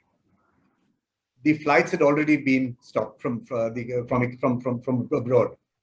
The objective was to prevent the pandemic escalating to community transmission stage. In the past year, India has had over 12 million detected COVID cases and over 160,000 deaths. Other developed countries have had far higher rates of infection and mortality. Experts estimate that up to 3 million cases of infection and 80,000 deaths were averted because of ineffective implementation of the lockdown from end March to June 2020. And this was largely a success of the police. Even if draconian, this effective lockdown gave time to plan a systematic response and prevented the infection from reaching the stage of community spread. Of course, there were immense hardships, as in the other countries, particularly to daily wage earners, and a massively adverse impact on India's economy. Frontline COVID warriors, whether from health or the police, have paid a price. Over 1,200 police personnel have died in the line of COVID duty. Many personnel had to stay away from their homes for months to safeguard their families, because over 200,000 police personnel tested positive. Now, there wasn't any global policing template to follow to address the pandemic. Confusion prevailed worldwide. There were questions about the legal limits and complaints about a lack of consistency in the exercise of police authority. Even in the UK, several chief constables had to rein in over assertive enforcement by the friendly neighborhood Bobby, since the Coronavirus Act 2020 gave the police wide powers, and the chief constables had to urge the use of common sense. Now in India too, police initially used rigorous enforcement. Hundreds of thousands of cases were registered for violation of lockdown restrictions. Tens of thousands of vehicles were seized. This was under legal authority provided by India's Disaster Management Act of 2005, but also the colonial era acts like the Epidemic Act, as was mentioned by our colleague from Pakistan and Sri Lanka, and the Indian Penal Code of 1860. Many local authorities separately empowered the police to take legal action against those not taking precautions, like using face masks. In some states, violators were immediately sent into 14 days quarantine.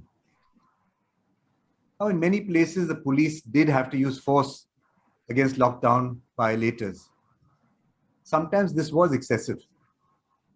At least 14 such cases were reported to India's National Human Rights Commission.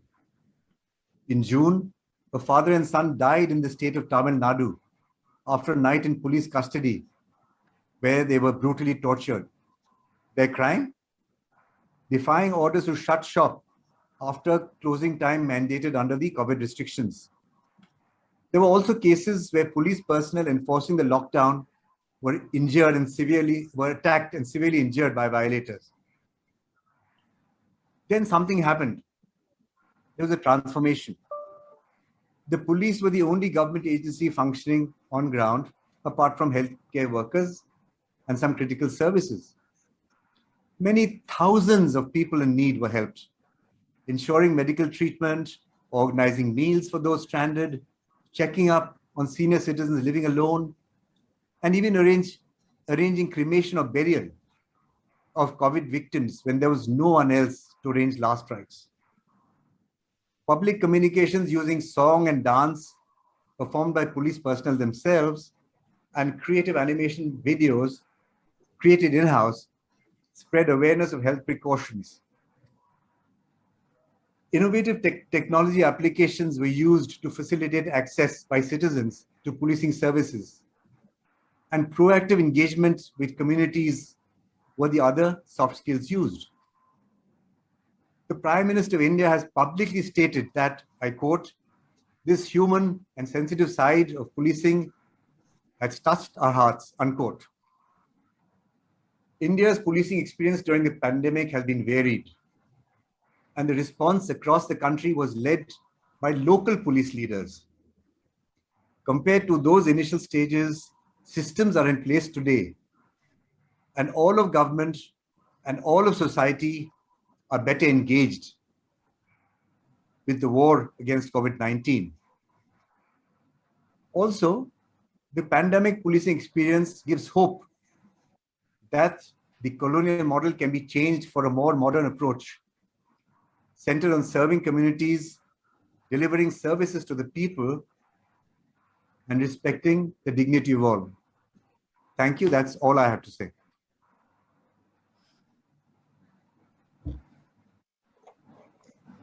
Thank you, Jayanto and Choudhury.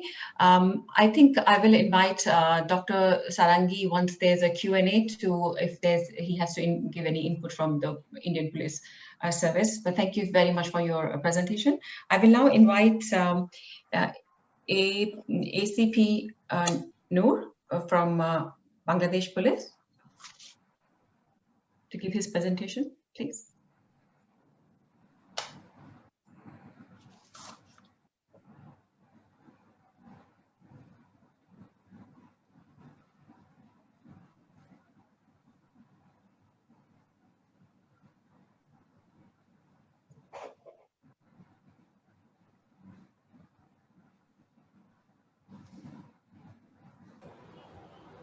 Hello. I think I'm audible, right? Yes. Yes, and my can you see the screen?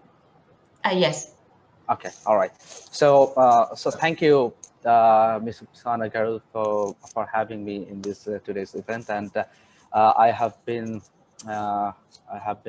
watching the previous presentation with great interest, and what I have noticed that this COVID situation and what I have noticed that this COVID situation is more or less same all throughout the South Asian nations. All right, so this is today's title is the impact of COVID-19 on crime, law and order, and also I will focus on the change, responsibility and roles of the COVID during this COVID crisis. So first of all, I want to show you statistics. Now, how has the crime changed over this lockdown? What was the crime pattern in 2019 and how has it changed in 2020? So we have registered that, so this is a source from the police headquarters of Bangladesh. So we have figured out that there are as many as 6 sorts of crime that has increased during this lockdown. So most of them are relevant to crimes related to money and the crime against the property, this sort of thing. So if we can see that the crime against property has doubled in compared to 2019, and also the incident of theft including the the domestic animal theft incidents. So that has also gone up substantially. Uh, the rape cases are kind of similar, gone a bit high, but the mugging cases, it has significantly gone up. Again, if you can see the extortion cases, it was 103 in 2020, whereas it was in 2019 it was only 67. So the extortion cases also went up, and the incident of threats and yeah, and the threats that has also gone more than double. So if I come to the statistics of number of cases filed, we can see that the number of case registers has dropped down significantly in 2020s. So, okay, so many people can say that this number, this figure is not the actual representation of the crime that can happen. There can be many reasons for that. But in general, if we consider all the cases registered in 2020, that was 119,000, and in compared to 2019, it was 155,000. Now, the online radicalization and online crime, now I want to talk about this. The online crime, when this pandemic started, our economy struggled. But on the brighter side, the online business has grown up. So the online marketing was rising, and but it had also some consequences that online offenses also went up. And one of the most significant online crime during this time was online radicalization. As I am working with the counterterrorism department, I have I have monitored these online radicalization thing, and for the terrorism, their recruitment have gone significantly up. There can be many reasons behind this, as because people did not go outside of the home during this pandemic. They were mostly inside, and people had the more screen time during this pandemic, and they spend more time online. So that is why terrorists also found this time as a good time to propagate their philosophy, and also a good time to recruit. If you can see that in the first photos, it is the corona is hitting the the Rome is considered as a symbol of the West, and so they say the corona is the warrior from the Almighty God. So if we consider the overall the crime trend during the pandemic, yes, the overall crime rate has dropped, and we have also noticed that the domestic violence has dropped, which can be a bit strange, because we have noticed that in many countries, especially in the Western countries, the domestic violence rate has gone up. So the question again can arise that whether it is a dark figure because of the lockdown, people could not come to the police station and they could not file a police case, the formal cases. So that can be another reason. And but the incidence of rape went high. I cannot explain the exact reason for that. As I just explained, the online crimes have gone significantly high, and the crime involving money and property. And yes, so most of the cases we raised at this time were involving money and property, because that is also understandable, because people lost their job, people could not go out of their home, and they did not, many of them lost their accommodations also, and maybe the earning person in the family was in quarantine facility. So that is why people were, in most of the cases, were compelled to commit crime, and that really posed the most critical problem for police during this pandemic. So I'm coming to that. That is why our role has changed, as the many previous speaker have mentioned, that the police had to do a completely different roles that we have been playing in this subcontinent for centuries. And we did not have any training for that also. Uh, like the ranges of duty police had to carry on. It ranges from providing food, sanitizer, healthcare system to the people, to conducting the funeral and burying people also. So during this pandemic, so my colleague, fellow presenter from the Nepal, he explained what role police played during this lockdown. So I don't want to repeat that. But we had to, police was in charge of every quarantine center, and it is very difficult to keep people in the quarantine, because we have to track down people manually. We don't have that digital facilities yet. And for the migrant workers who were brought back to home and they did not want to comply with the rules of quarantine, and that also posed another problem for us. And we also played very, many initiatives we had to take that was not directly our responsibilities. That was you can say, the responsibility of the social welfare department or the healthcare department. But during the COVID, police were the only ones who are on the street. So there were no one on the street. We had to make sure that the doctors are present in the hospital. We had to make sure that every other government officers are in their workstation. And as I told you, that we had to supply medicines, to take people to the hospitals. Even we had to buy, the educational instrument or household course to the people. And now we also contributed to the treatment of COVID patients also. We had our central police hospital, we transformed it into a COVID hospital in 2 months. And now this hospital is regarded as the best and largest COVID hospital in the country. And our police hospital initiated the plasma therapy first time in the country. And you can see the photo on the right. So in the beginning of the pandemic, there was a rumor that that this COVID spread most from the dead bodies.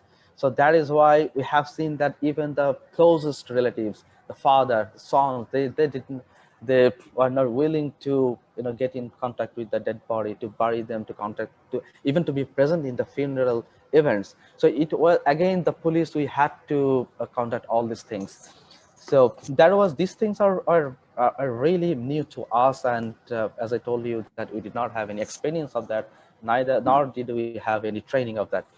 And now I'm talking about the most difficult thing that is the addressing the crime. So that is, we had to find the balance between the human aspect of this pandemic, and also the criminal liability of the responsibility of the offender.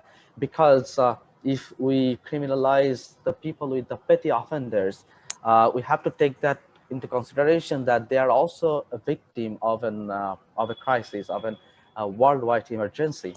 So most of the time we try to solve the problem by negotiating, by arbitration, and not registering the case. That can be also a reason for the low count of the case, because the people were aggrieved already. They were aggrieved, they did not have job, and they were locked down. So we can criminalize them for the petty offense that can also create a social unrest. We have seen the protest against lockdown in our country. So you have to find that balance. So another balance you have to find is we did not have the proper cells or lockups in the police station to keep people inside behind the bars.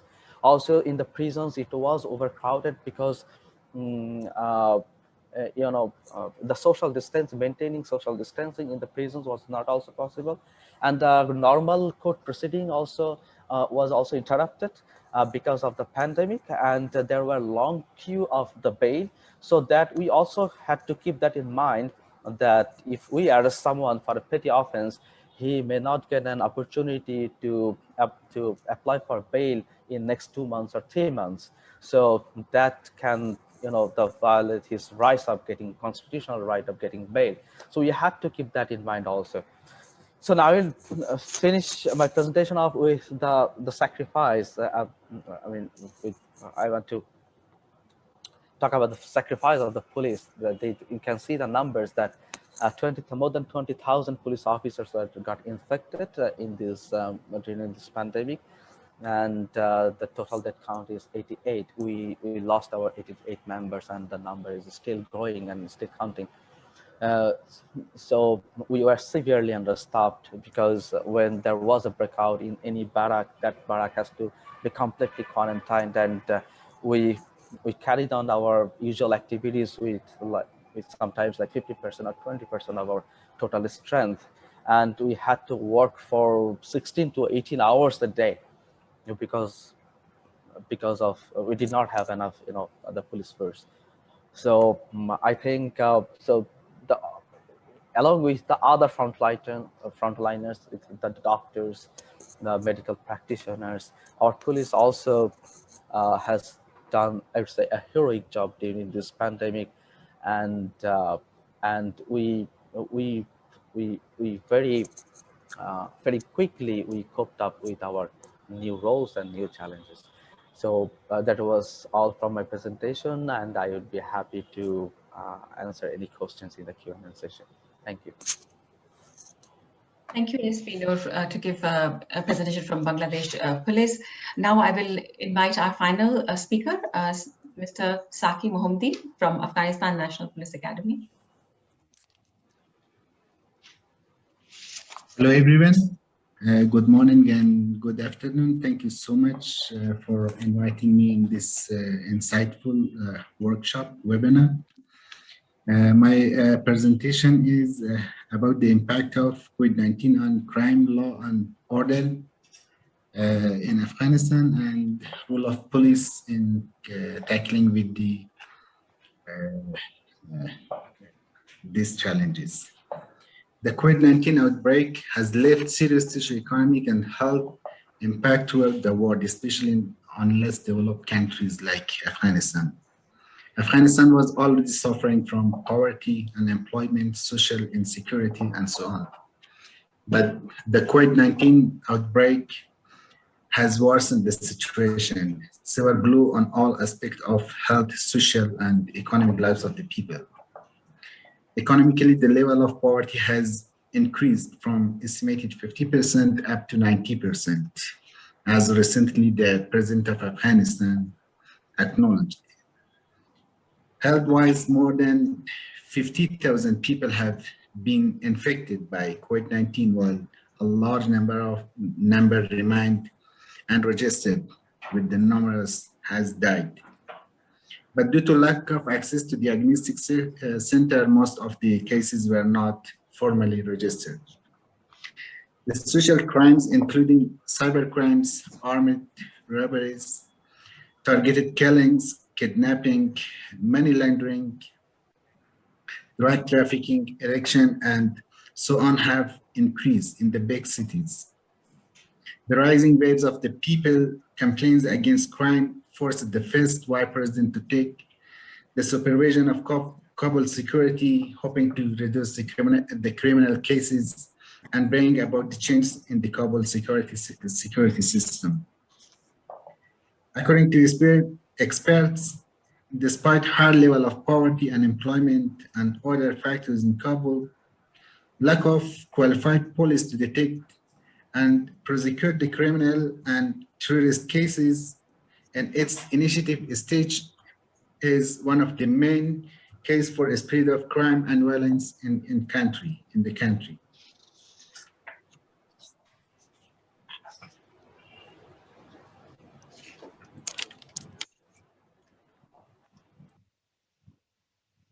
Lack of adequate authority to respond to criminal cases is another shortcoming of police entity in Afghanistan.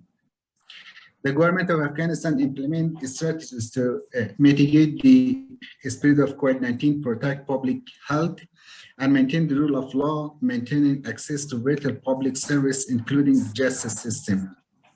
In March 2020, the President Ghani developed a response plan for the health sector and established a high-level emergency coordination committee to address the COVID-19 pandemic.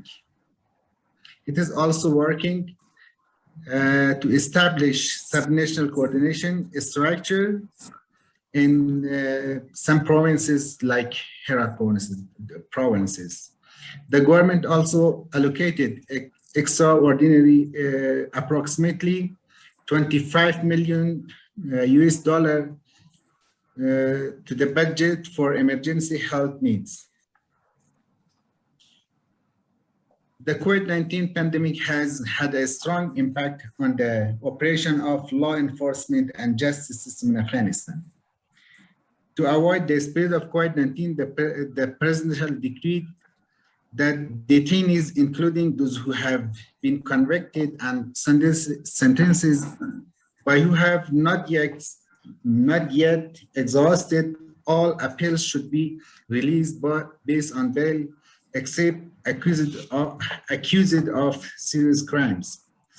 From 1st April 2020, the police in Kabul have increased the enforcement of the lockdown based on public health laws, monitoring the implementation of quarantine. The number of police checkpoints significantly increased throughout the Kabul and other major cities in Afghanistan. Increase in the number of arrests have raised concern among the civil society about the smooth procedural and substantive due process for those taken into custody due to court shutdowns, as well as the limited number of judge, prosecutor, and defendants to handle the cases. The police family response unit of the Ministry of Interior remain active in response to complaints of gender-based and family violence cases. The screening and release of Taliban prisoners, most of them were criminals, as part of the agreement between the US and the Taliban, inflamed the violence and ascend the criminal cases. The release of Taliban prisoners, beside other factors, lead to the spread of criminal cases during the COVID-19 quarantine, which lead to the the number of prosecution cases. Based on the two presidential decrees issued on 26 March and 27 March 2020, a large-scale number of prisoners has released from the prison as part of the measure to prevent the spread of coronavirus. A special committee in the Attorney General office was formed to oversee the process and prepare initial list of those to be released. Around 12,000 prisoners were released according to this decision of this committee. According to the prison official report, at the end of April 2020, more than 6,000 prisoners has been released. For the most part, court operations have been severely decreased. In Kabul, the High Court continues to hold meetings. Lower courts in Kabul and in other major cities all still operate, but many have vastly reduced working hours, restricted police access to proceeding, and limited the number of judge and staff courthouses, as well as the number and scope of judicial matters they were willing to address. Women Protection Center, regulated by the Ministry of Women Affairs, but the majority of which are privately operated, remain open and operational to support women in need of protective series, including survivor of the violence. We're crowding the woman production center is becoming a concern during the pandemic, as is their ability to maintain appropriate hygiene and secure personal protection equipment. To accommodate the resident while maintaining social distancing, we have had houses resident in classroom otherwise used for counseling and vocational training.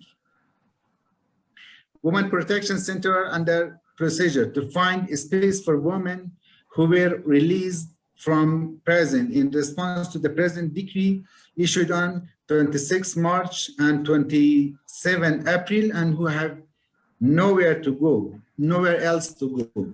They have also been asked by law enforcement agencies to house women who will otherwise be held in custody at detention center. Most civil society legal aid providers have closed their offices in Kabul and introduced their staff to work from home.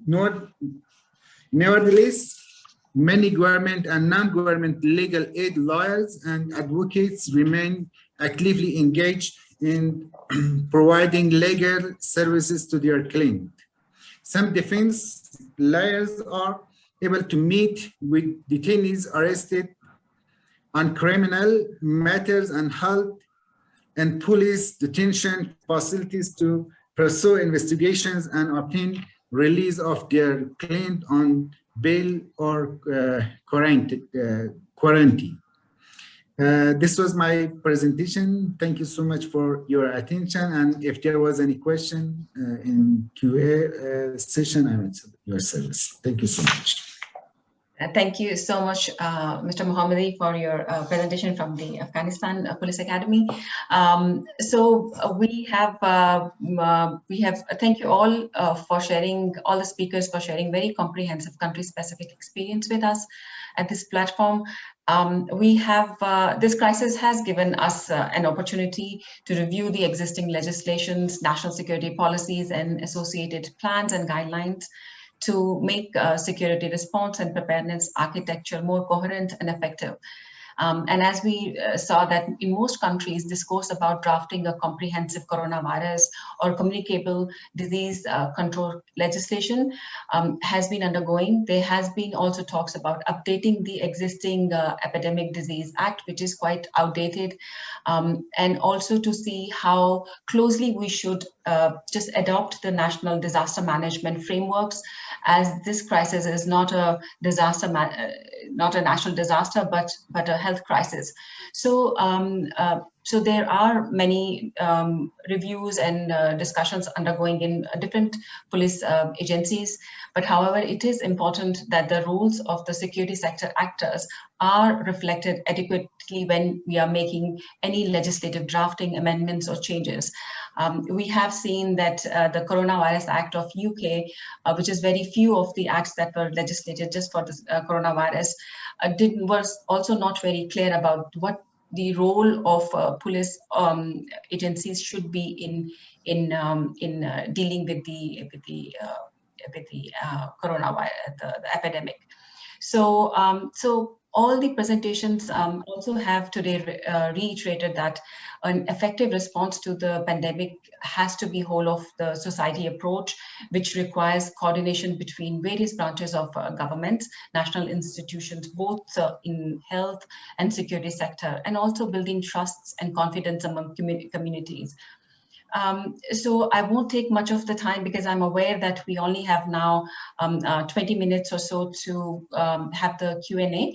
So I hope we will carry forward this discussion even during the question and answer. And can I request all the speakers please to switch on the camera before we go ahead with the question and answer?